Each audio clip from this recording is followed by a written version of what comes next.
So we only have 2 chapters left, and we're almost done with chapter 7. So actually just 1 chapter left. So last week we talked about phase diagram. And the reason why we need to talk about phase diagrams is because we want to figure out what's the dependence, for instance, of pressure as a function of temperature. Right? Typically when we plot a phase diagram,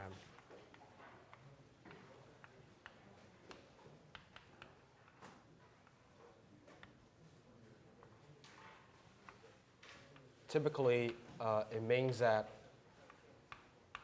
we have pressure and temperature as our 2 axes. And we want to figure out, at a certain pressure and temperature, what will be the state of our material system. And typically, you'll see something like this. So you have solid phase, liquid, and gas, or vapor. So in this book, typically they use these 2 terms interchangeably. So gas means it's in the vapor phase. So we want to figure out what's going on, for instance, around this boundary. So which means that we want to figure out what is the pressure as a function of temperature. So as long as you can derive this, then you can plot this line out, right? And the way that we derive this is to figure out what will happen on this line. And when you're on this line, when the state is on this line, you know that the solid, for instance, solid and liquid phase, they can coexist. Therefore, the difference in terms of Gibbs free energy should be 0. So on this line, for instance, over here, we know that delta G, for instance, solid to liquid, should be 0. So this is an important starting point that when you talk about this borderline or phase boundary between these 2 phases, the condition that you're going to start from will be this delta G being 0. So we spend a lot of time talking about this, and especially when you're dealing with, for instance, solid to liquid phase transformation, if you started using delta G equals to 0, and therefore you have this condition based on the definition of Gibbs free energy. And later you will derive that dP over dt. Along this line, it should be the ratio between this latent heat, delta H, over temperature, and also the change of molar volume. So this delta V is the change in terms of volume, but since typically we're dealing with just 1 mole of material, so this is the molar volume that we're going to put in. So later we'll see some numerical examples such that we have some real numbers and we have to plug in. So this is the first equation that we derived last time, which is the Clapeyron equation. This is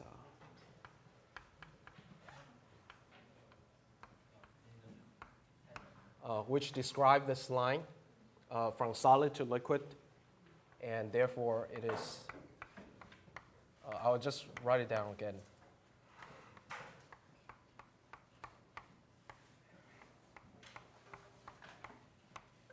But typically we use this for solid to liquid phase transformation. So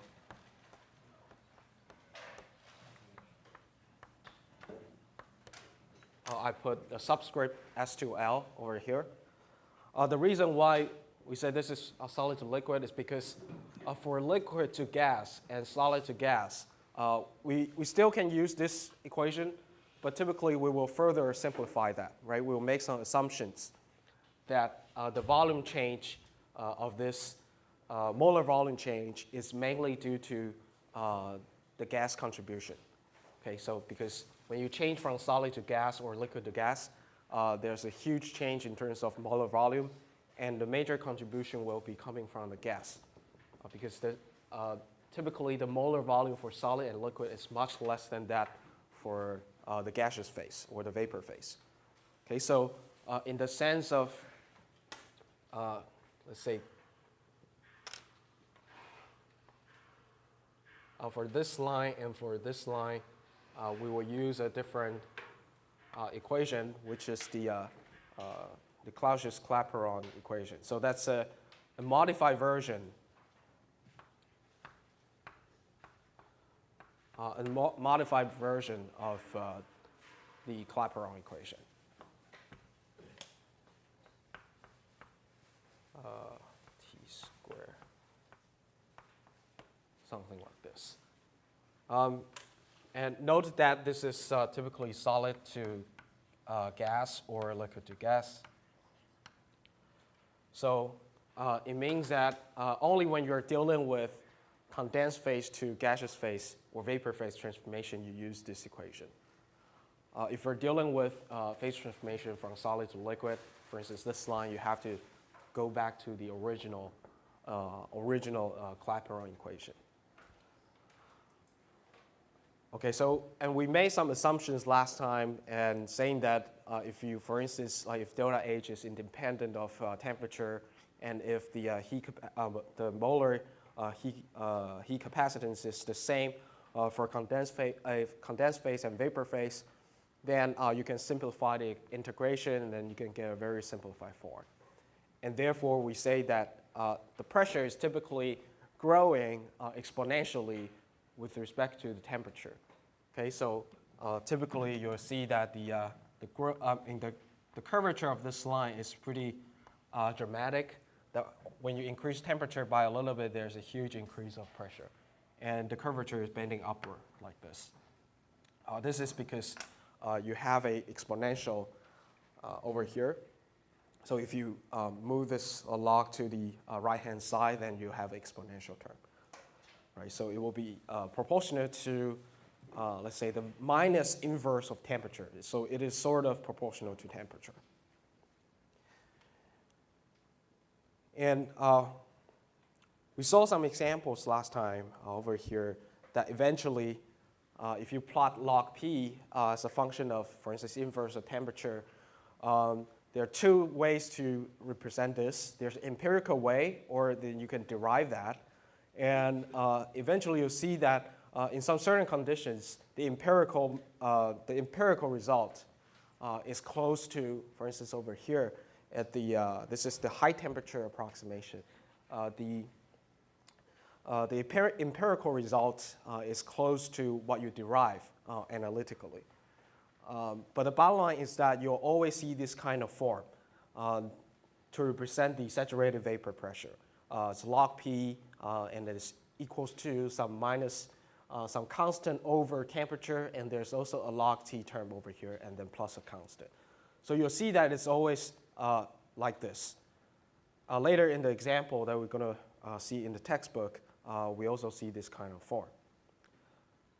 But don't worry about the format. Typically, if the problem asks you to calculate something, it will give you the exact form, which allows you to calculate. Okay, so we went through this phase diagram last time, and I think we stopped over here to talk about, for instance, the phase diagram of iron, and we wanted to explain, at least on this textbook, we wanted to explain why, for instance, between alpha and gamma phase, the slope is negative, and between the gamma to delta phase, it's positive. And also from delta to liquid phase, this borderline is positive. And if you still remember from last time, when we talk about this Clapeyron equation, this expression over here, we know that, for instance, for phase transformation from solid to liquid phase, or from a low enthalpy phase to a higher enthalpy phase, typically this delta H is greater than 0. This delta H is greater than 0. However, this is not always greater than 0, right? For instance, in the case of water, we know that this delta V is negative. Right? For water,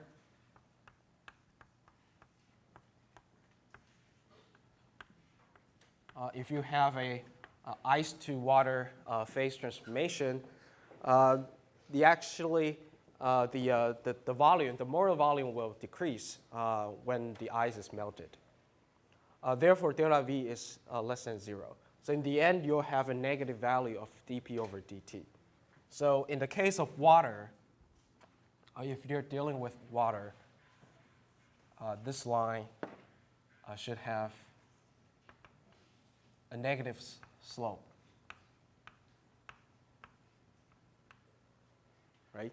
Because delta H is greater than 0. When you transform from ice to liquid water, you have to absorb heat. However, the molar volume will be shrinked, or you can say it will be decreased. So this number is negative. So if you consider the ratio between these two, this will be a negative number. Therefore, the slope will be negative. So typically, when we talk about the slope over here, whether it is positive or negative, we will look at the change of molar volume. So that's what this example is about. Okay? So you can easily tell that from alpha to gamma phase, this slope is negative, okay? Which means that it's similar to the case of water, right? So if it's similar to the case of water, it means that when you change from alpha to gamma phase, the size, the molar volume of this iron actually will be decreased. So in this case, you'll see that for alpha and gamma, this is alpha and gamma,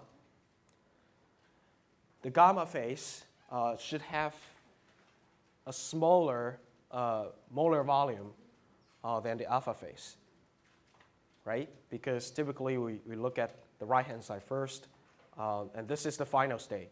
So this is the molar volume of gamma phase should be smaller than that for the alpha phase, which is consistent with what we know over here.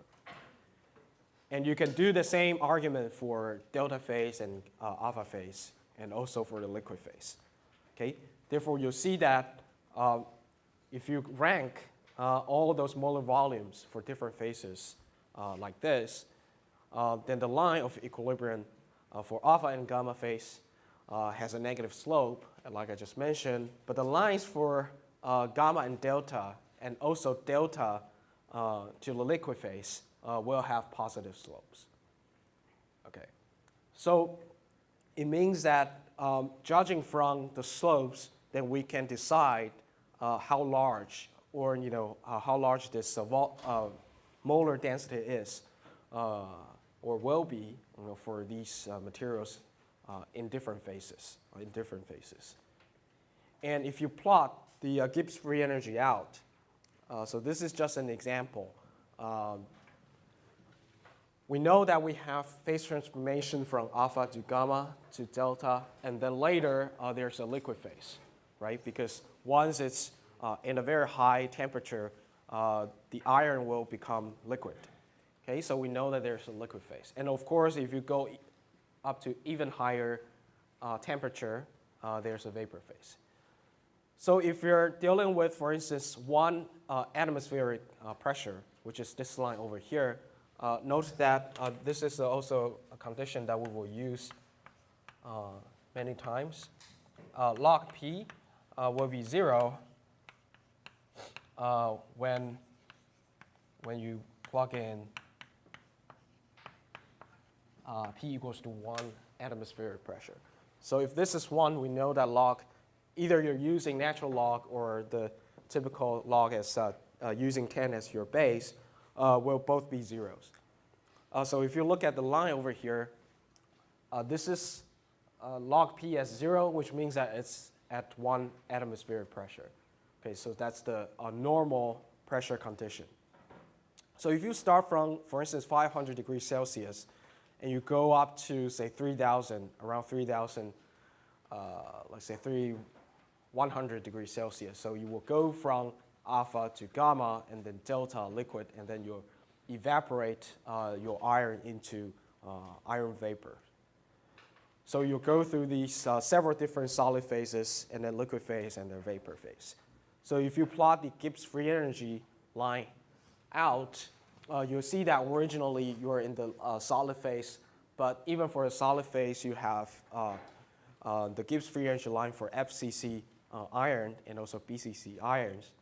And the example, it already tells you that for alpha and delta phase, both these two phases are BCC and gamma is FCC. Therefore, if you plot this Gibbs free energy line out, you'll see that the BCC line will actually cross FCC for two times. So there's one intersection here, and there's another one over here. Okay. So below this point, we know that the BCC is a more stable phase because the Gibbs free energy is lower. But above this point, FCC is the stable state. Okay, so that's the reason why the corresponding phases are alpha, gamma, and then you have delta phase over here. But of course, if you go up to even higher temperatures, the liquid phase and vapor phase will be the stable state. Those will be very similar to what we learned earlier, right? Last time, actually. So last time when we talk about this Gibbs free energy, typically we have very simple plots. So remember from last time, we have two different discussions. One is Gibbs free energy as a function of temperature, and the other is Gibbs free energy as a function of pressure. And Gibbs free energy as a function of a temperature, typically we know that the slope is negative. Also, the curvature is negative, right? If you still remember the derivation from last time. And we also know that we'll start from, for instance, a solid to liquid or liquid to gas. So either this line, for instance, is solid, and this one is liquid. Sorry, it's the opposite. This one is solid, and this one is liquid. Right, and this point is the melting temperature. So that will correspond to this point over here. Okay, on the slide, it will correspond to the crossing line of the liquid Gibbs free energy and the BCC phase Gibbs free energy. Okay, so that's the melting point. But of course, you also have the line for vapor phase, so we know that maybe it's something like this, right? And then this point will be the boiling point of that material. Okay, so typically you'll have these lines bending downwards, and also the slope is negative. And this is just an example of the most common material, or metallic material that you will see in the field of material science, which is iron. Okay, but in reality, for the next semester, you'll see a lot of different kinds of phase diagrams. And probably you won't see this again, but this is a very good example of what Gibbs free energy can tell you. Okay, depending on their intersections and crossing points, you can decide the melting temperature, boiling temperature, and the phase transformation temperatures, for instance, for different phases like FCC and BCC crystal structures. Okay, so this is just a very simple example, and no calculation is involved. And we'll see some numerical examples here. The first one is the first quantitative problem in your textbook. And it's an example for sodium fluoride, also NaF, that's sodium fluoride. That's not a very common material that you'll see, and I don't think that for material science that you'll see sodium fluoride all the time. But that's sort of the example for this thermodynamic course. So let us assume that for sodium fluoride, let's say we assume that the phase diagram is something like this. I think on the textbook you'll have this phase diagram. plot it out. So let us assume this is, let's say, a regular material such that the solid to liquid phase, the borderline, the boundary for this is having a positive slope.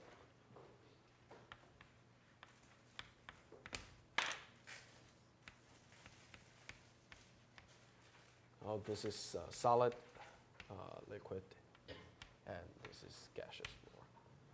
So imagine that this is something like this. And the problem tells you that log P, the natural log of the pressure, it is related to temperature by that. So it is, for this line, it represents the boundary for solid to vapor phase. Maybe I should use V over here.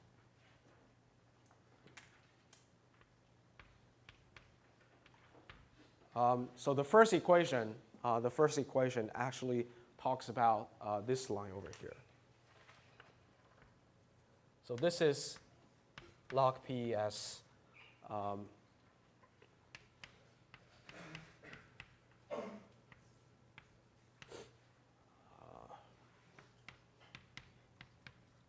you don't have to copy these actually because these are all in your textbook. And the other line, the other line, the second one, corresponds to liquid to vapor phase. So I don't think I have to write it down, but let me do that. So you see a slight difference between these two. For instance, the constant is has a very, very small difference, like a 1 point something. And also for the prefactor of the log term, the first one is 2.01 over here. The second one is like minus 2.52. But the first term actually varies by a lot, and especially the temperature is at the bottom. Therefore, when you change the temperature by a little bit, there's a huge difference between these two expressions. So this is minus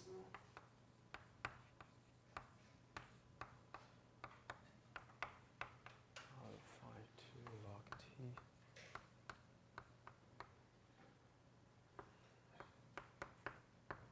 Okay. So the problem is actually pretty straightforward. It asks you several numbers and it wants you to calculate it. The first thing is the normal boiling temperature. The normal boiling temperature means that the boiling temperature for P at 1 atmosphere pressure, so 1 atm.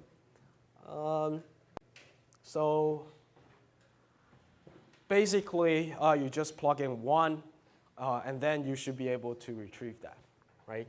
But of course, we don't know at this point that is 1 atm over here.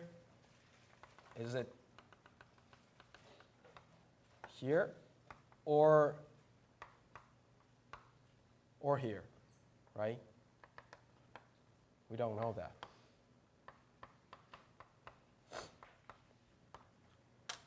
But probably we can assume that this is the case and see what will happen, right? We can assume that this is the case and see what will happen. So that's the first part. You plug in P equals to 1. And this is fairly straightforward because, like I just mentioned earlier, just a few minutes ago, natural log 1 or using different kinds of log, they're all the same. Log 1 is 0. So if you plug in 1 over here, then this term will be 0.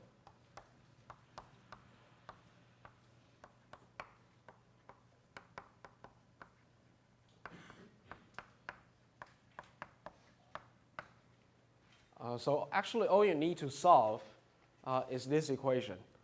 You only have one variable, right? One unknown, which is the temperature, and that's what you want to solve. So this is based on the assumption that we assume 1 atm is crossing this line, so we're dealing with liquid to vapor phase transformation, because the problem asks you about boiling temperature. So that must be the case. Right? That must be the case. Otherwise, it is possible that, for instance, for some materials, it will go through this sublimation, right? Sublimation, that's directly from solid to liquid. But in this case, in this scenario, we're lucky that this pressure is crossing this line over here. So we can find this point, which is the boiling point here.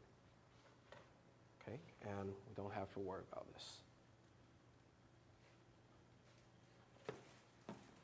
Okay, so once you plug in, this is what you have. But this is the problem. Like, how do you solve this? How do you solve this? Personally, I typically solve this using software, so or using some numerical tools. But I don't know if it's possible to do that using your engineering calculators. I will assume that it is possible because typically you see the problems at the end of this chapter. There were some questions that ask you very similar numerical calculations, and typically you have to calculate, for instance, an equation like this to figure out what temperature is. And for instance, you have log T over here and 1 over T here. You probably cannot do this by hand, right? You have to use a calculator or some numerical solver in order to derive, to calculate T. So it turns out that the T, once you go through that, and actually that's the most complicated part, but the textbook doesn't show you, and I don't show you as well. This is about 2000 Kelvin. Okay. But the bottom line is that if this is going to be in the exam, or if I want to ask you, I'll try to simplify this form, which allows you to calculate that easily. Okay. But I'm not sure if the calculator that you have right now will be able to do this, but please do try this at home to see if this is possible. Okay. So this is the first part. Try to solve this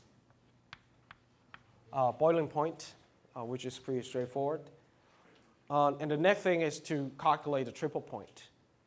The triple point means that the point that these three lines converge. But in this case, actually, we don't know what this line is, the liquid, solid to liquid. So we don't have to worry about that line. We don't have to worry about that line. We know that for these two lines, when they converge to each other, that's already the triple point that we want.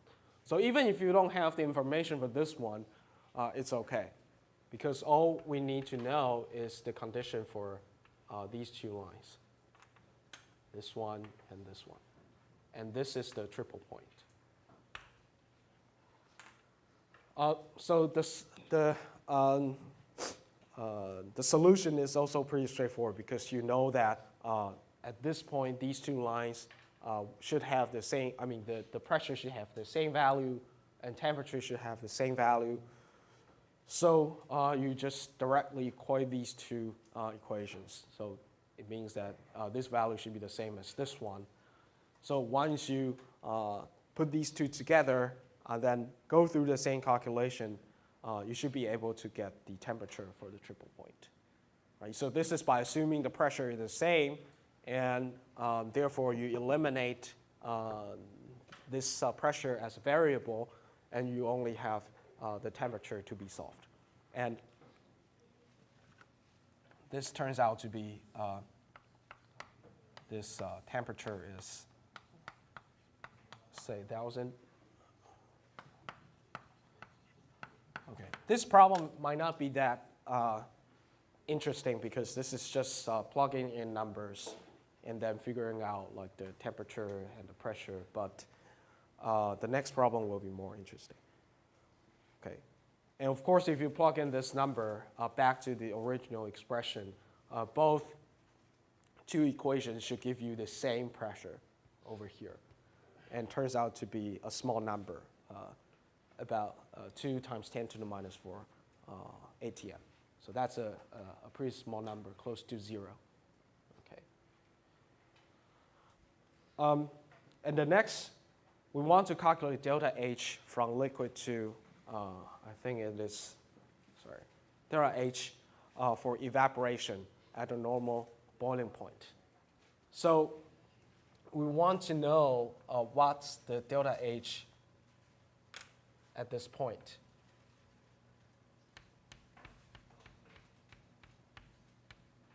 At this point. And once you solve delta H, you know that it must be related to either the Clapeyron equation or the Clausius-Clapeyron equation, because remember at the very beginning of this, this lecture, we reviewed that the Clausius-Clapeyron equation and Clapeyron equation is that, for instance, this. I have to state this a lot of times. Let me write this down over here.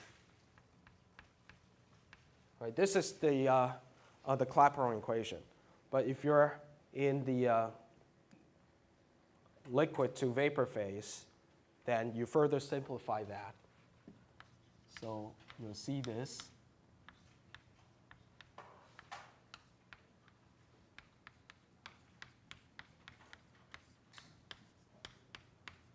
You see this, right? RT squared.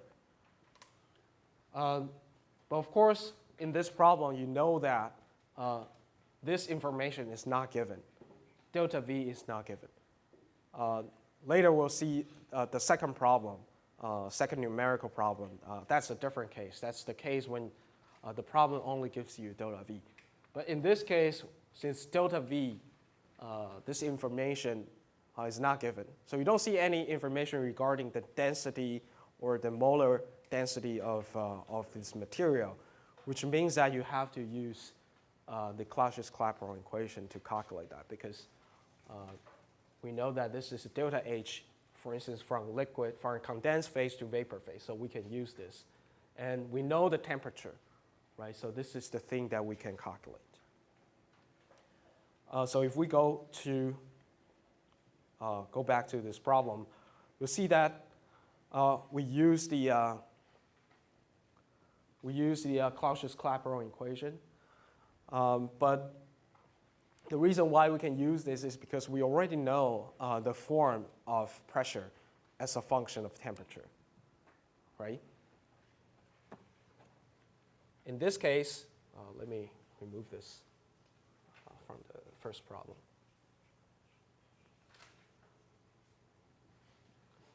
In this case, at the very beginning, the problem gives you that log P, nature log P, is a function of temperature.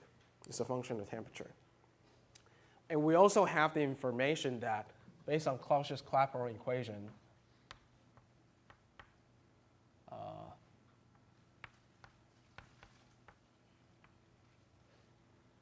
is something like this. So if you write these two down together, you'll suddenly realize that what you should do, right? Because here you have d log P over dt. So the only thing you have to do is take this and then take the first derivative of this with respect to temperature, right? So once you know this, then you can calculate this thing, because you know log P as a function of temperature. Therefore, you can just take the derivative against temperature for this expression. Okay, so that's what the textbook tells us to do. Then, of course, interestingly, you know that here you have something over temperature, right? If you take the first derivative, this will be something related to t to the square. And this is something, log t, if you take the first derivative, it will be 1 over t. Okay, so you'll have terms that is related to t squared inverse and t inverse. and this is related to delta H over RT squared. So it turns out that the delta H, the latent heat, or you can say the enthalpy change from liquid to vapor phase, from here to here, is a function of temperature. Okay, it's a function of temperature.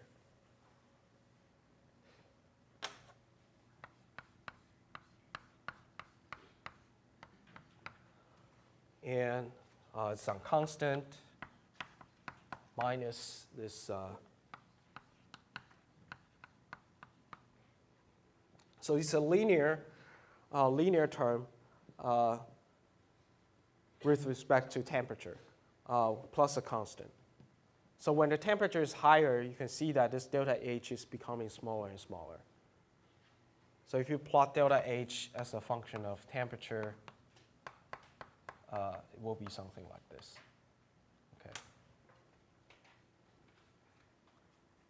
And we want to know delta H, at the boiling point, this point. So we'll plug in TB over here, and this will give you just a constant, which is, in this case, is 216 kilojoules. So this is a large number. But if you're familiar with the thermodynamic calculations, typically the delta H is something like this, right? It's hundreds of kilojoules. So you know that this number is reasonable. Okay, it is reasonable. So this is an example of using Clapeyron equation. Actually, the most important move for this problem is this part. Okay. So if you're not familiar with Clapeyron equation, then you won't be able to solve this problem that easily. Right. So a lot of problems in chapter 7 are related to either log P, this expression, or Clapeyron equation, or the connection between these two. Okay. And the next thing we want to calculate is the melting, delta H melting at the triple point. So the calculation is somewhat similar. Okay, it's somewhat similar. So the thing that we just calculated is delta H evaporation at boiling temperature. So evaporation means that you have liquid to vapor phase transformation. Right? You have liquid to vapor phase transformation. But the next thing we want to calculate is actually melting. We want to calculate,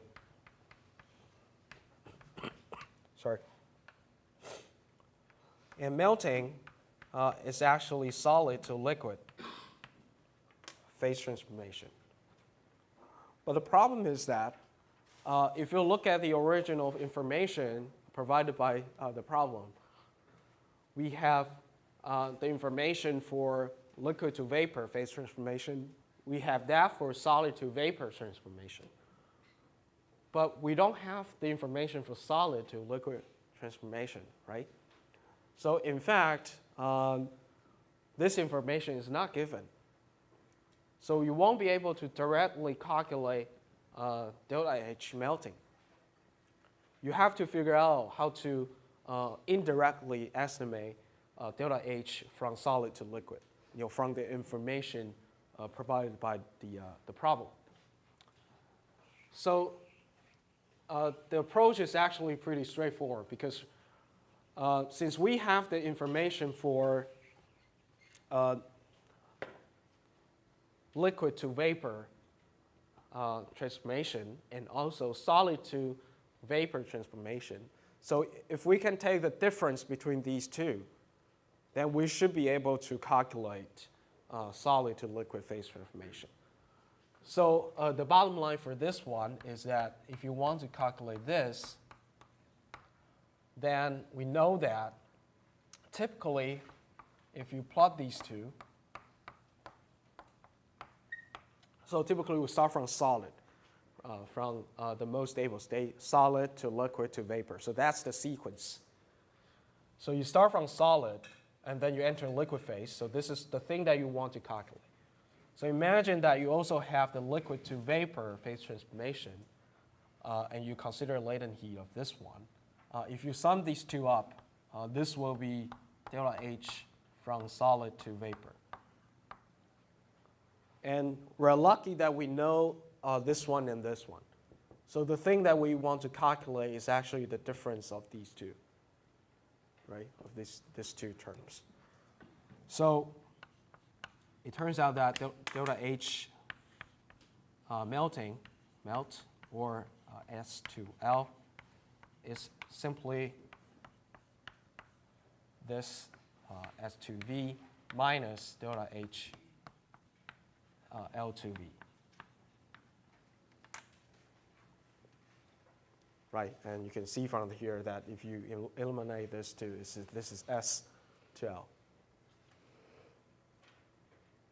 Okay, so now since we have information for both these two terms, delta H S to V and L to V, by knowing the triple point temperature and also the triple point pressure,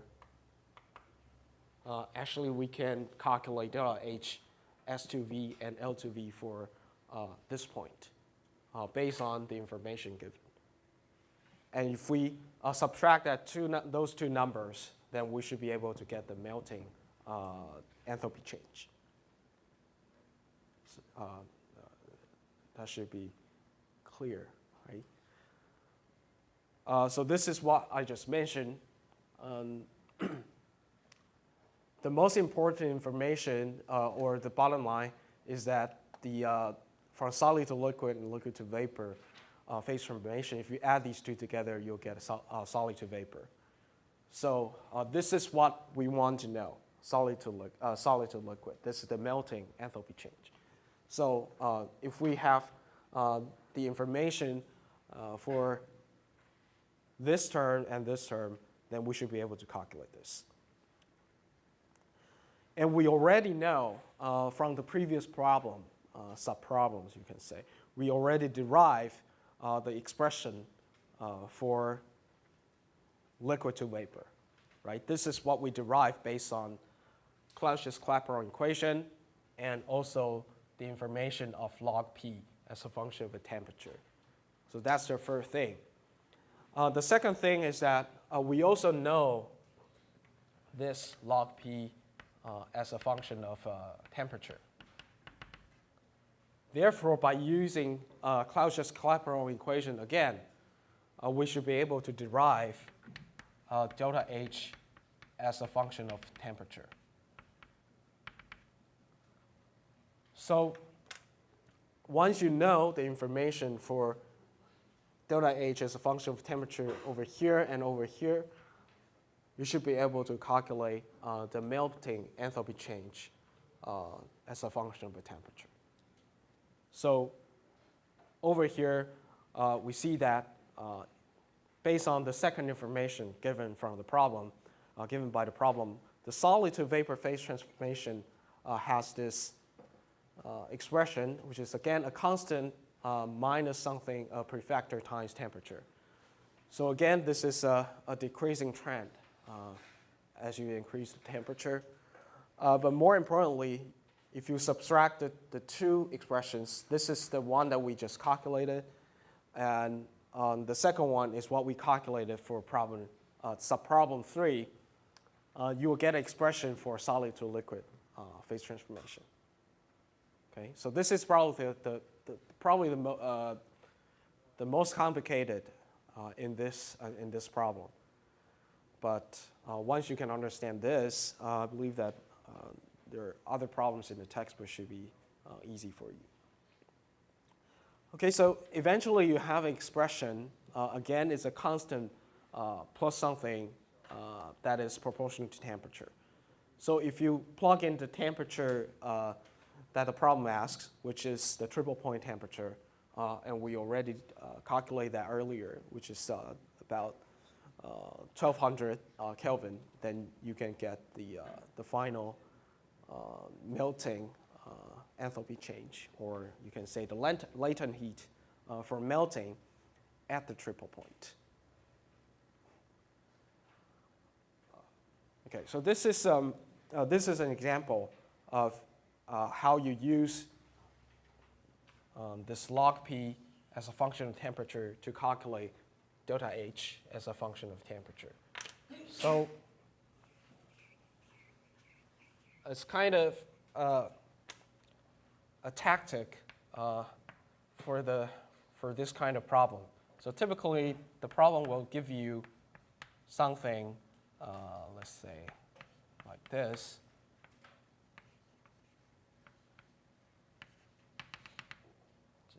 Plus some constant. And typically, you will use Clausius Clapeyron equation to calculate delta H. And how do you calculate that? You use this equation. So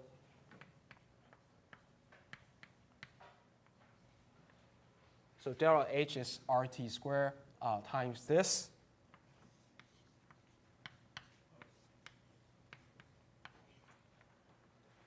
So as long as you have this as a function of temperature, you should be able to calculate this, right? And then you multiply that by RT squared.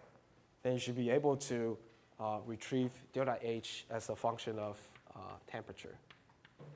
And then you can do all the other calculations that the problem asks you to do. So the last problem is pretty straightforward. It asks you to calculate the difference between the solid and the liquid phase molar heat capacity. And since we know that delta H is related to delta Cp times temperature, so what you only need to do is take the first derivative of delta H against temperature, and then you can retrieve delta Cp. Or if you're familiar with that, you know that that prefactor will just directly be that. This is because in the past we know, I think this is from chapter 6 or chapter 5, that delta H is this, right? So you can say this is, by definition, it is something like this. And we already know the form of delta H from solid to liquid, so once you plug in, this is what you will get. So this is the first problem, numerical problem, for this chapter. And I think in the new version of the textbook, actually there's a better numerical example, which is the numerical example for graphite. And the tactics for that problem is entirely different from what we see over here. And even for that problem, there's no phase diagram provided. So you can you can imagine that even if you don't know the phase diagram, you can calculate a lot of different things. So that problem is related to carbon. So this is the second numerical problem in your textbook of chapter 7. Carbon, we know that there are several different steps of phase transformation. So carbon has at least 3 different kinds of allotropes. You have graphite. So the most common one is graphite. And then you have diamond. And you also have a solid phase. It was called the solid 3. And this one is metallic. Typically, we know that graphite and diamond, especially like diamond, they're not that conductive. But once you go up to higher pressures, if you can compress that even further, it will become a metallic material. So this problem will ask you to calculate like how large pressure you need to turn graphite into diamond. Okay. So it turns out to be a very, very high pressure. Okay, it's a huge pressure, but it's achievable. So that's the reason why we know that there are a lot of artificial diamonds that you can buy with a lower price. Okay, but the natural diamonds, they're extremely expensive, and they're extremely expensive. We'll come back to this later. Okay, let's stop over here. Okay, so this problem, actually, I don't have slides for that, but it's in the textbook.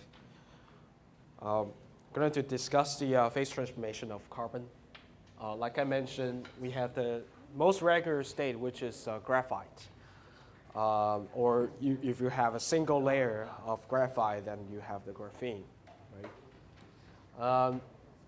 And graphite, as long as you can increase the pressure, let's assume that, let us focus on just at T is 298 Kelvin, which means that this is the regular condition, regular temperature. And as long as you can increase the pressure,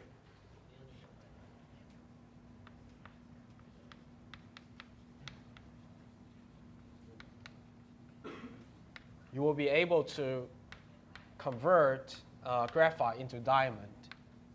And if the pressure is even further larger, you can even convert that into different kinds of solid phase, and it will become metallic carbon. But of course, you can imagine that this pressure should be really, really large. It should be really large. And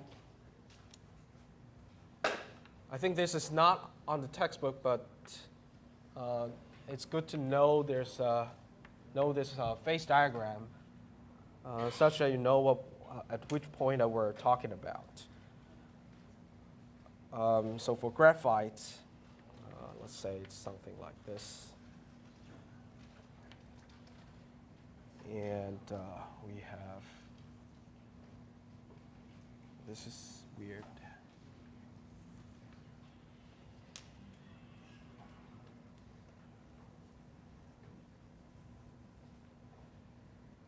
Let me drop this.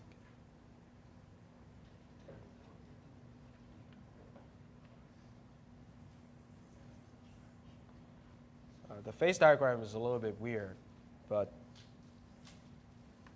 this is what it is. So 298 Kelvin is, say, around here. And over here, we have the liquid phase. And here we have the solid. And we know that the normal condition, at a normal condition, we have graphite. And then if you increase the pressure, it will become diamond. And if you further increase that, it will become this solid 3 or metallic.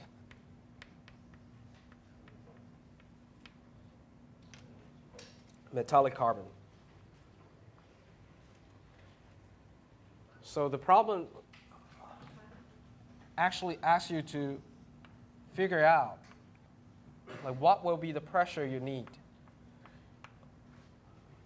to overcome this phase transformation and then make graphite into diamond. And we know that at a normal condition like 298 Kelvin and let's say 1 ATM, it should be in the graphite state, right? Should be around here. And we have to increase the pressure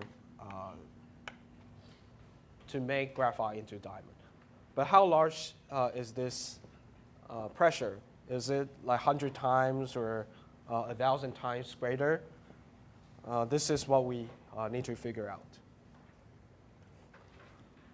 So actually, in this problem, there's no solid 3 metallic phase involved in the calculation. So I'm not sure why the textbook tells you that there's this phase, but we're not going to calculate anything regarding this. We only need to care about this transformation from here to here. So the information given are, let's remove this. Okay. First of all, we have delta H. Actually, it's from graphite to diamond.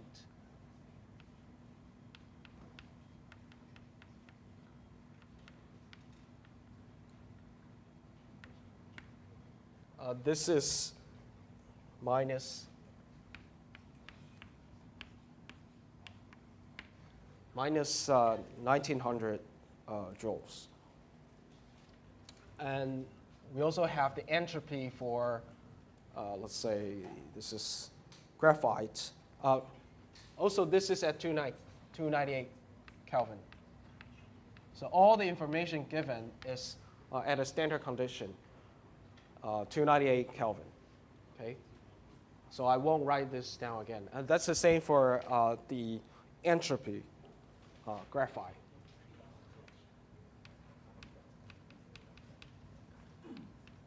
This is 5.74.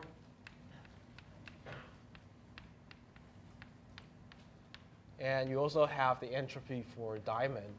And you know that by intuition, you know that the entropy of diamond should be smaller than that for graphite, right? Because it's in the more condensed phase. As you increase the pressure, those atoms are more compact while comparing to the graphite state. So the entropy of diamond should be smaller. It's 2.37 joule per Kelvin. So this actually essentially tells you that delta S graphite to diamond is minus something, minus 3.37 joule per Kelvin. This is actually a more important quantity because as you can see from the very beginning, we have delta H. So if you want to calculate something else later, we need delta S rather than the absolute value of S. And now the problem also tells you that there's the density of graphite also at 298 Kelvin. So the density, I'll use maybe rho of graphite.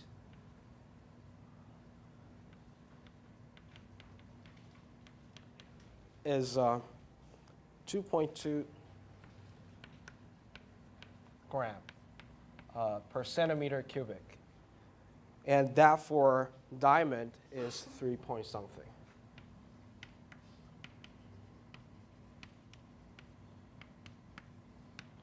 3.5.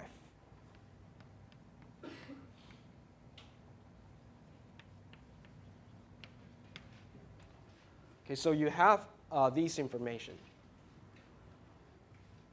And that's the reason why, like I mentioned earlier, that, let me move this, wrong one. But maybe I should write over there.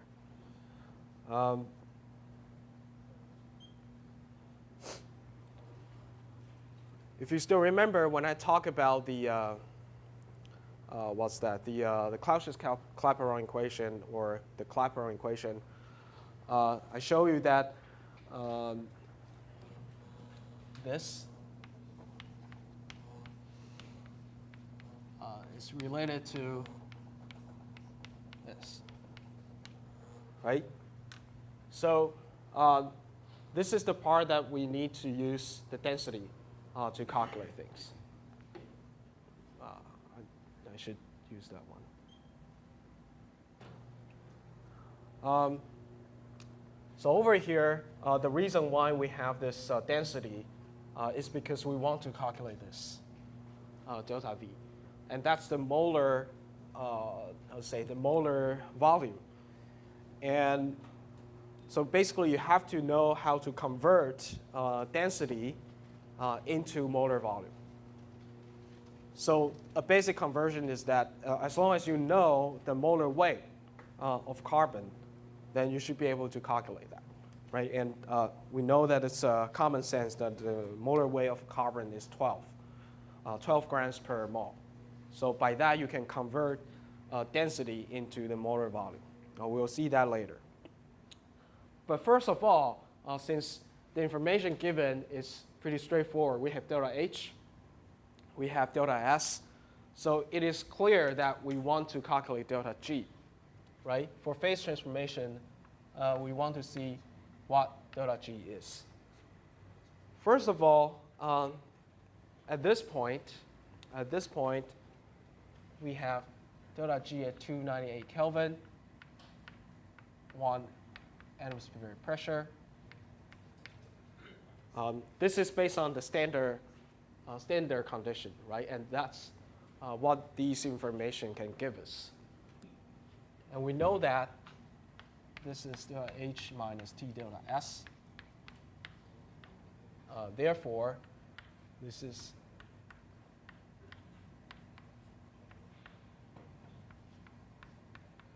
let's say this is minus 3.37.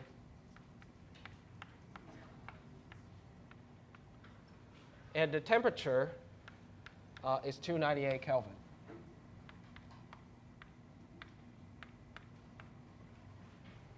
So if you calculate that, I got 2904.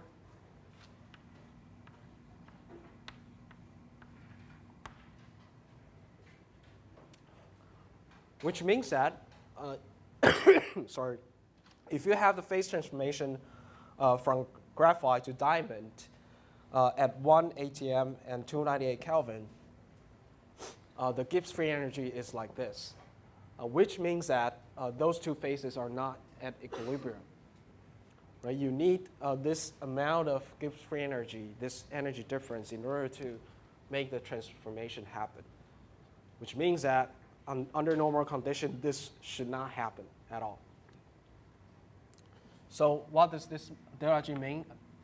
Again, this is G, let's say diamond minus G graphite. So if you don't know what that means, this is G diamond minus G graphite. And it is a positive number, which means that the reaction, this transformation won't happen under this normal condition. But we can still calculate delta G, right? There's no problem with that.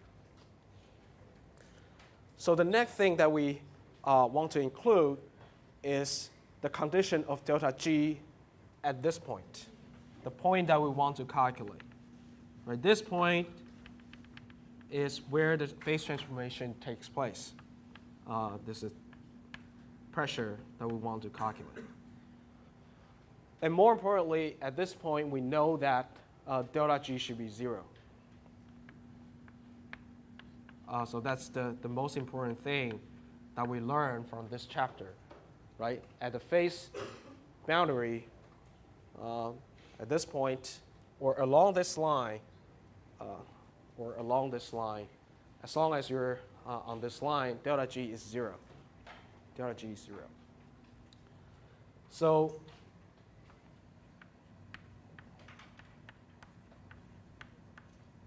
when phase transformation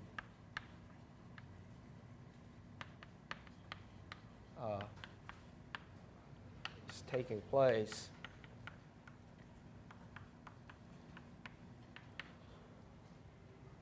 we know that delta G should be 0.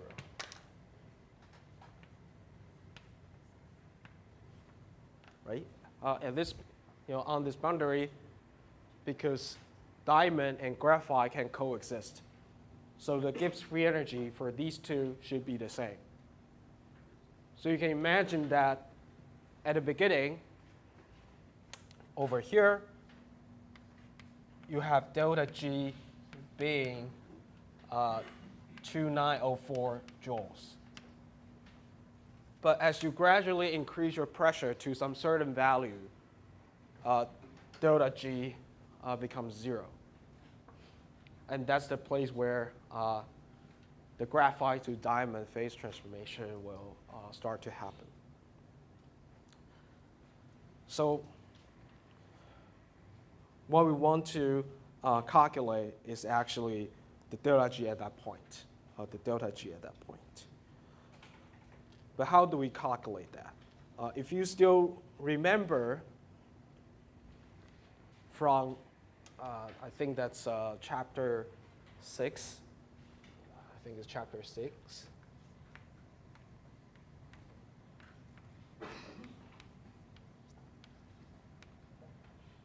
We want to calculate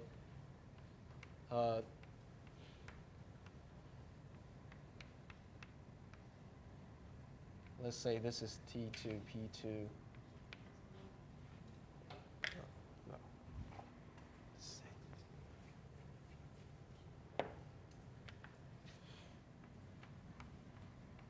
If the temperature is the same, we have the pressure change. If the temperature is always 298 Kelvin, right? And if we just change the pressure,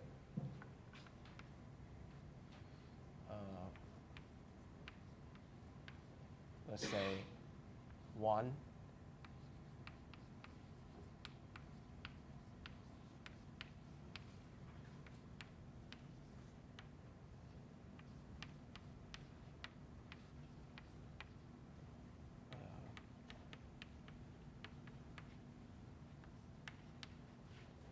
If you still remember from, I think this is chapter 6, we tried to calculate like Gibbs free energy as a function of pressure. Actually, in that chapter, we used Gibbs free energy as a function of temperature more often. But in this case, we use fixed temperature. So what we want to know is what will be the difference in terms of delta G when you change the pressure. And we know that is related to this one, the change of delta V.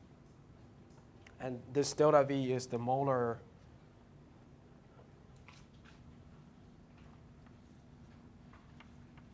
delta of molar volume.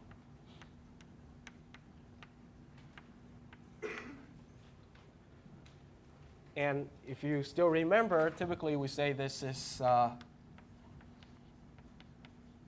fairly independent of pressure, which means that this is not a function of pressure, such that it's much easier to calculate. So all we need to know is what is delta V, and then this is, let me just ignore 298.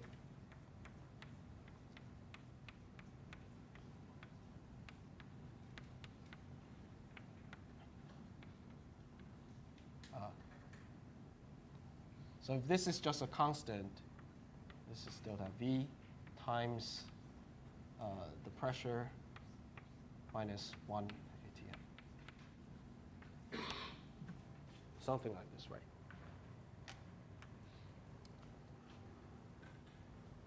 So this is what we know already. Right, this is 2904.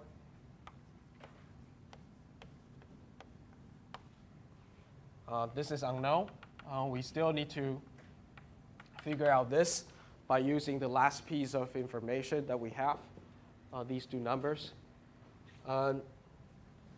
We also know this because this should be 0 by definition. So this is 0 joules because we know that when we increase the pressure to this pressure, this delta G should be 0. If you still don't know why we can get this. You can go back to the definition of Gibbs free energy. dg is minus f dt plus v dp, right? And under the constant temperature condition, as we're dealing with right now, this is 0. So delta G is related to V delta P, or V dP. And if you put delta here, then you'll have delta here. Okay. So this is actually pretty straightforward. As long as you figure this out, then you can calculate what P is to satisfy this equation. Okay, so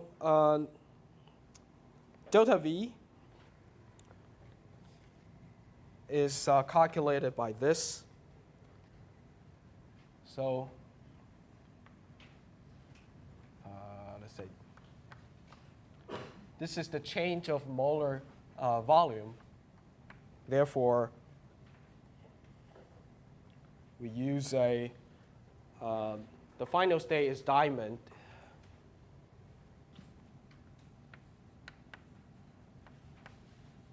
And the molar weight of carbon is always 12 grams per mole. So over 3.5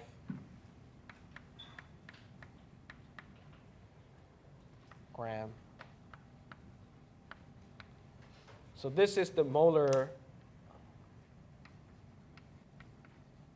volume for diamond.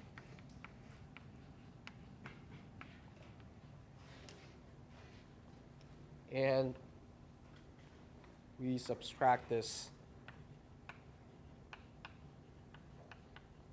by the molar volume of graphite.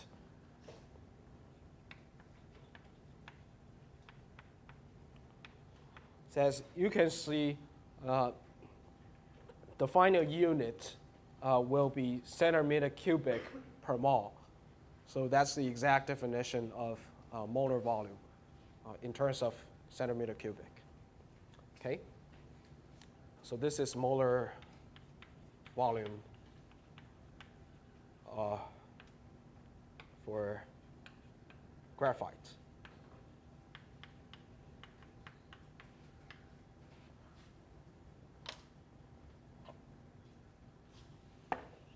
So it turns out that this is a negative number, minus 1.9 centimeter cubic mole.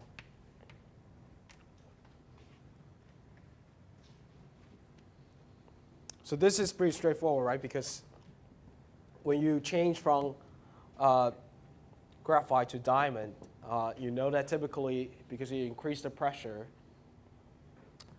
so the volume, the molar volume of carbon should be decreased because it's more densely packed when you increase the pressure. So delta V is a negative number.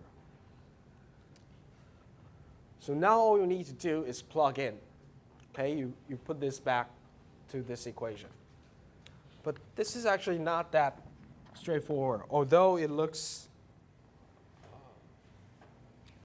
straightforward, but it's not that straightforward. It is related to the conversion. You also need to take the conversion from, let's say, centimeter cubic times ATM as your unit of pressure into joule to make sure that you can calculate this equation, right? Because right now you have 0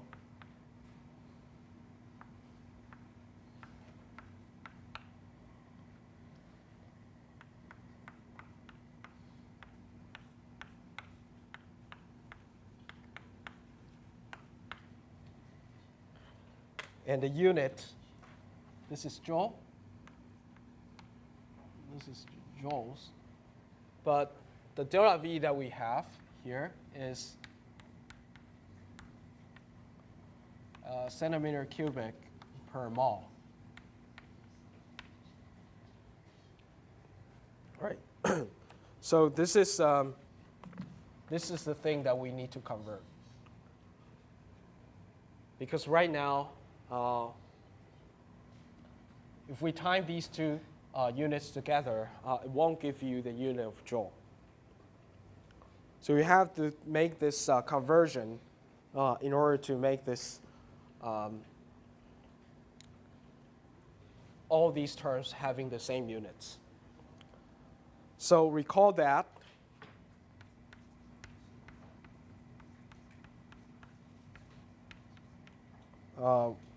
this is from chapter 1. 1 liter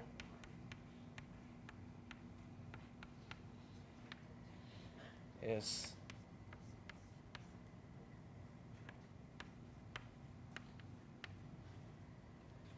so if you still remember, for the first chapter, we used this to calculate the two different versions of ideal gas constants. Right, we have R is 8.32 or 0.082, and it depends on the units that you're using. In this case, since we already know that 1 liter ATM is 101, around 101 joules, and we're using centimeter cubic here. So 1 liter this is 10 centimeter cubic, right? So you know that 10 to the 3 being this. So on textbook, it directly shows you that this is the case. So in case you don't know, this is where it comes from. So if you're having a unit of 1 centimeter cubic times ATM, you can convert that into around 0.1 joules. Okay. And since here we're using this unit, so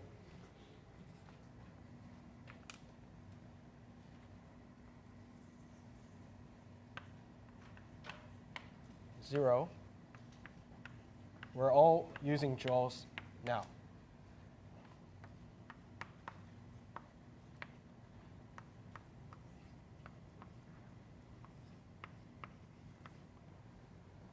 You can use 2 over here, and then P minus 1. Yeah, I think this is the case.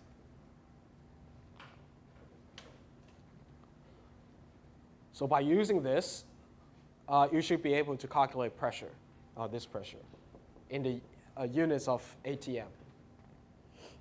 It turns out to be a large number because you know that here 1.99 times this is only like 0.2 something, 0.2 something. So this must be in the order of like 10,000-ish, 10,000-ish, or 100,000. Yeah, 10,000-ish. So it turns out that this pressure is high. I'll just write it down over here. So by solving that, the pressure is 14.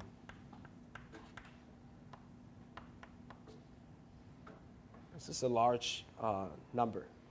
Yeah, it's 14,400 ATM. So it's much larger than this one ATM, right? Almost 10,000 times more than 10,000 times larger. So that's the reason why it is really hard. It is really hard to make diamonds artificially. Although it is possible, but typically, if you need this large amount of pressure, the best way is do this by the force of nature. We know that the gravity of the crust should have a much greater pressure than using just some tools. But typically, you also have to wait for a long time to make sure that this can happen. So that's the reason why diamonds are pretty rare, because you need to have such huge pressure, and perhaps for the lifetime of the Earth, it's not that frequent that you'll see this kind of large pressure. But artificially, you can do that. I mean, these days, artificial diamonds are pretty common, but typically not for, not for jewelry industry, but for real applications. Because for diamond, diamond blades, right?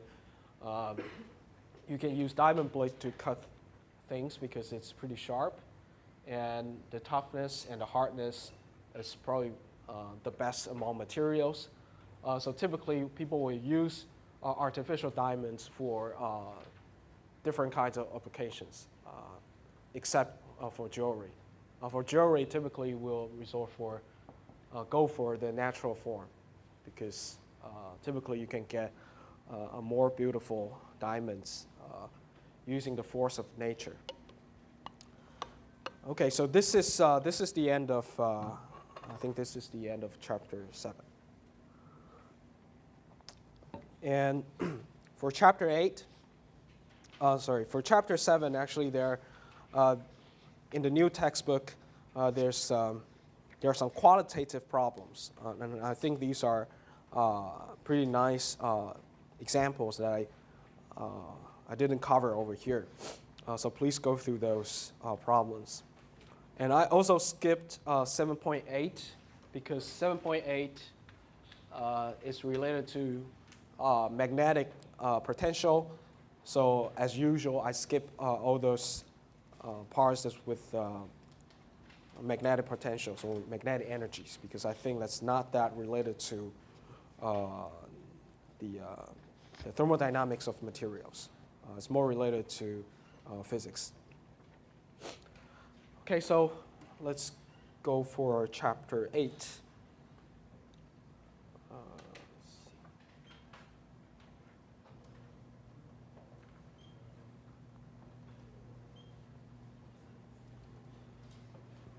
So for chapter 8, actually the last chapter that we're going to cover this semester, we're going to talk about the behavior of gases. Or at least that's the original title for the last version of textbook.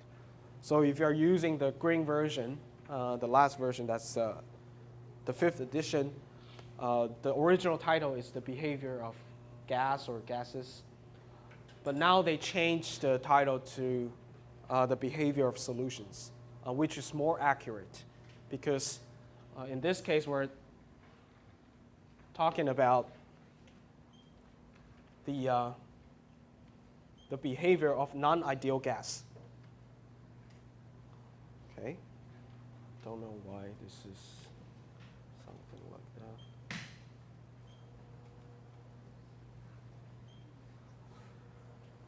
Hopefully, okay.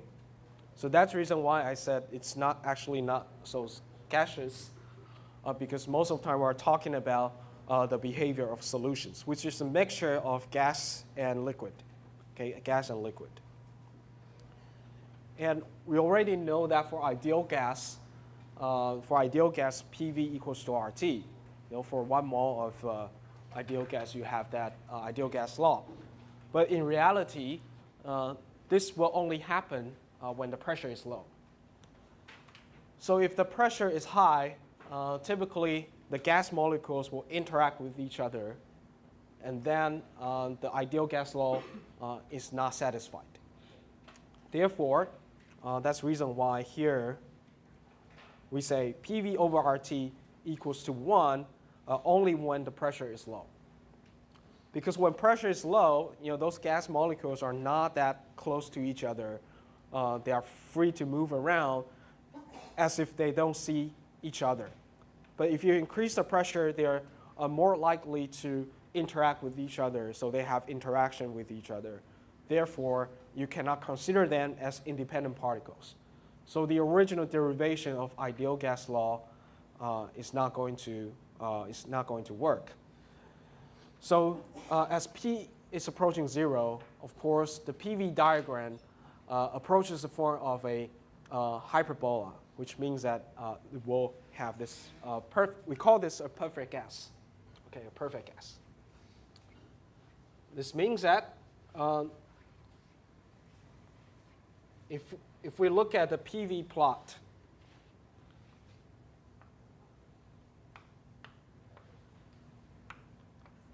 if we're using P and V as the two axes, for ideal gas, we know that we should see something like this, because PV equals to R times T. So therefore, it should behave like this, right? But in real case, when the pressure is low, only when the pressure is low, this will happen. If the pressure is high, this is typically not the case. This is typically not the case. And starting from this point, you'll know that what this chapter will going to be talking about, because in the previous chapter, in chapter 7, we're talking about the PT plot.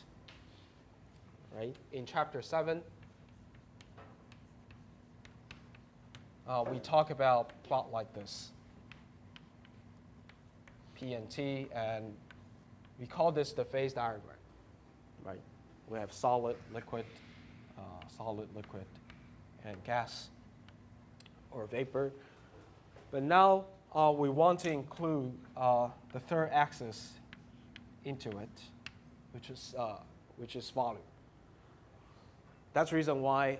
So although this chapter seems to be about the non-ideal gas, but it's actually about introducing another axis into the phase diagram. So at the very beginning, we're going to talk about the PVT plot. Okay, the PVT plot. We'll start from the PV plot, and then we'll combine that with different temperatures and see how these two will match with each other. So imagine that this is an isotherm, right? Ideal gas means that this is isotherm, this having the same temperature. So you'll see something like this. And we'll start to see how we can plot like a phase difference or a phase diagram using the PV plot. So this is the non-ideal gas PV plot. So remember, what I just plot over here is for ideal gas or perfect gas.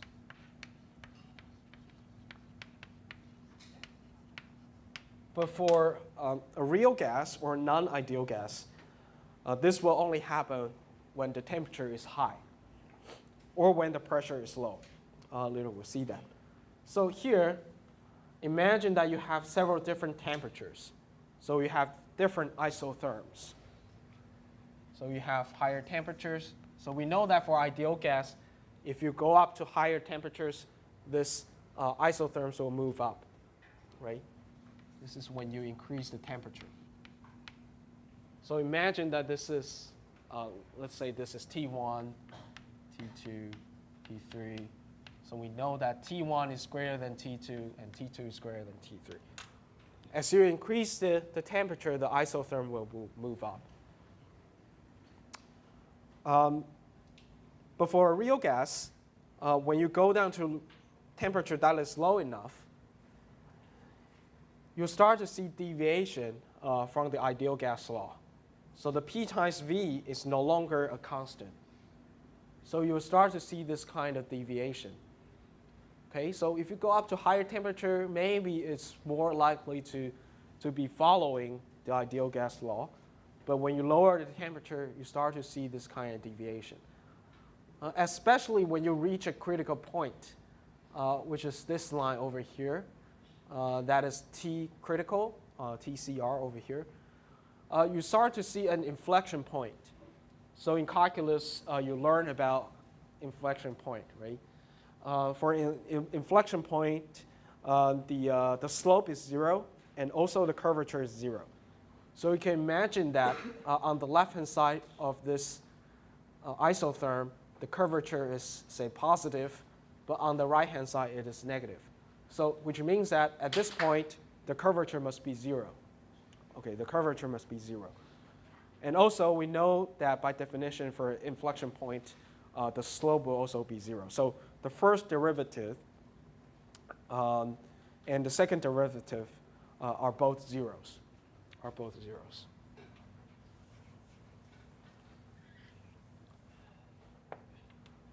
So let's say, let me plot this over here. At this critical temperature, we start to see an inflection point.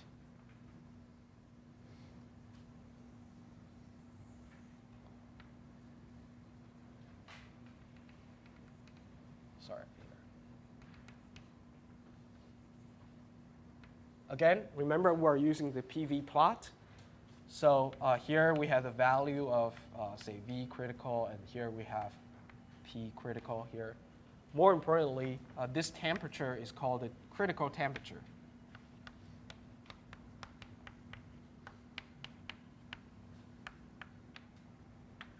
If you go up to higher temperatures, start to see something like this.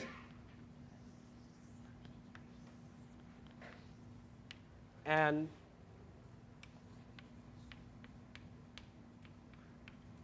if the temperature is much greater than the critical temperature, this isotherm will just behave like an ideal gas. So you'll have PV equals to RT, which means that P times V will be a constant.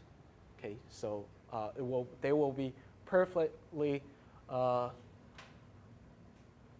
in reverse with each other, right? P times V is a constant. However, if you go down to lower temperatures, that's not the case. Okay, that's not the case. And this is an inflection point.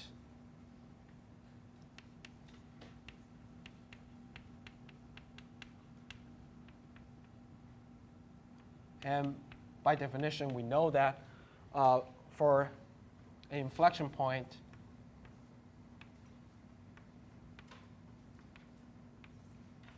so at let's say T, this is P critical, or you can say V critical. This is 0. And also the second derivative is also 0. Right? Because on the left-hand side, the curvature is positive, right-hand side will be negative. And also the slope is 0 over here. So this is the point, actually, you start to have the separation of phases. If you go below this critical temperature, the behavior of your gas is no longer just the behavior of gas. It's a behavior of a mixed solution. Okay? So if you look at the diagram over here, if you go beyond that, go below that point, for instance, if we look at T7 or T6, you'll see that the isotherm is actually having a regular behavior over here.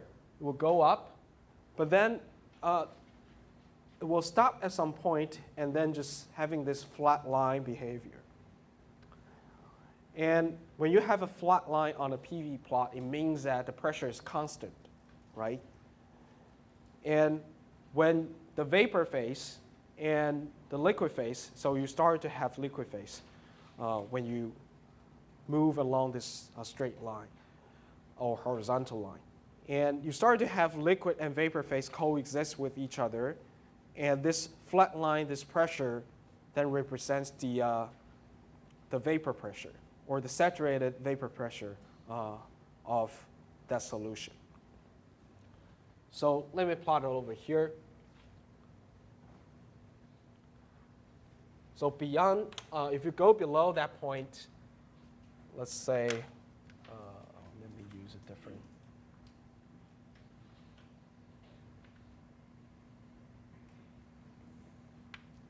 So this is a temperature that is let's say, smaller than the critical temperature, then this is the typical line that you will see.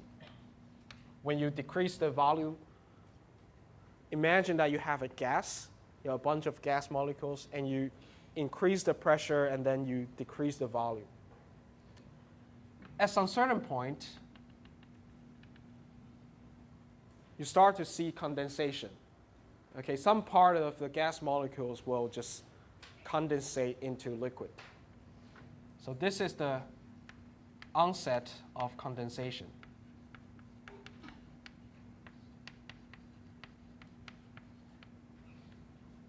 So here, this is the point where the condensation started. So imagine that at the beginning,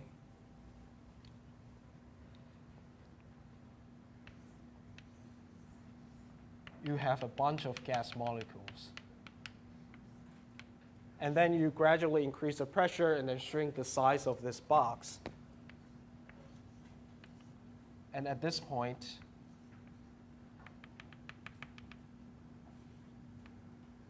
some part of the gas molecules will just become liquid. So this is gas, and liquid.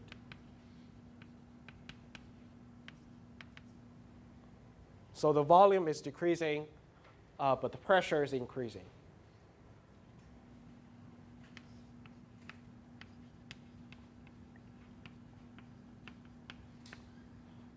And the pressure is increasing. So that corresponds to this behavior over here. The volume is decreasing and the pressure is increasing. But when you reach this point and you start to have the condensation of gas molecules into the liquid phase. And then the pressure will remain as a constant.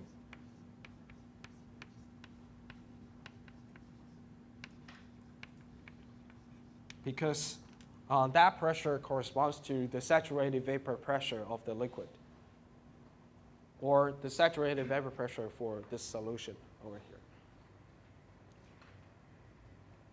And when you further shrink the size, you'll decrease the volume of this box, and the pressure will keep remaining as a constant until all the gas molecules become liquid phase. When all the gas molecules are in the liquid phase, when they all become liquid, then the pressure will start to increase again. Okay? So, for instance, over here, it means that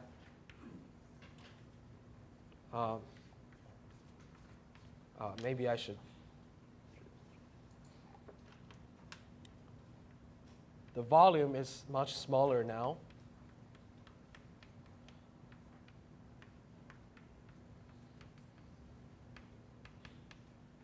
But all the gas molecules now become liquid molecules, because you keep shrinking the size and keep increasing.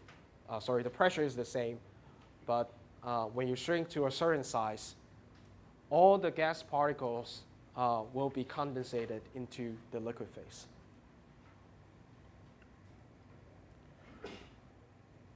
And beyond this point, like if you further decrease the volume, or further increase the pressure of this bunch of molecules, of course you're shrinking the size and also increasing the pressure. And but these molecules are now in the liquid form. They are not in the gaseous form.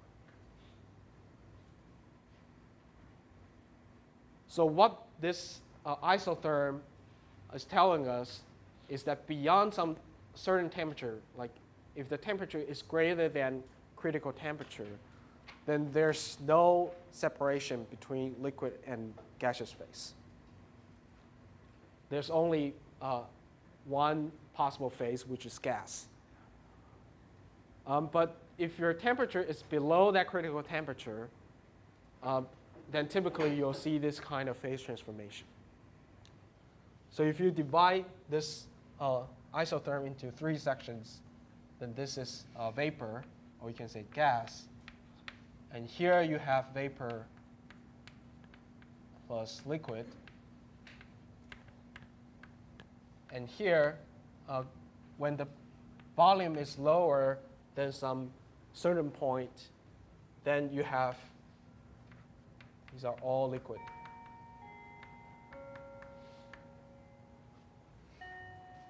And then the pressure will continue to increase because now there's no balance between the gas phase and the liquid phase. Okay? So although this straight line seems to be weird, but this is because we know that during this phase transition period, the Gibbs free energy of the 2 phases should be the same. Okay, later we'll derive something and then we'll see that this is actually reasonable because from the experiment, we know that during the condensation process, the saturated pressure is always a constant. Okay, it's always a constant. It depends on the species, and it also depends on the temperature, right? Because we know from the last chapter that if you increase the temperature, the saturated vapor pressure will increase, right? As a function of temperature, it seems to be exponential. So this is related to the temperature that your system experiences. And furthermore, if you consider all the isotherm, this typically will have this kind of area. Okay, so for a different line, if you go from here to here, it will be a straight line, and then it will go back up again. So essentially, you can plot all kinds of isotherms. And as long as you know the critical point, then you know that what will happen when the temperature is lower than the critical temperature. You know that there must be a phase separation of the liquid and the vapor phase. So that's the reason why here we have onset of condensation, and here we have the finish of the condensation. And like I just mentioned earlier, we have these 2 conditions. The slope is 0, and also the curvature is 0 at this critical point, only at this critical point. Okay, I think I'll stop here, and then the next hour, I think the TA will come here and then hand out the exams, the midterm.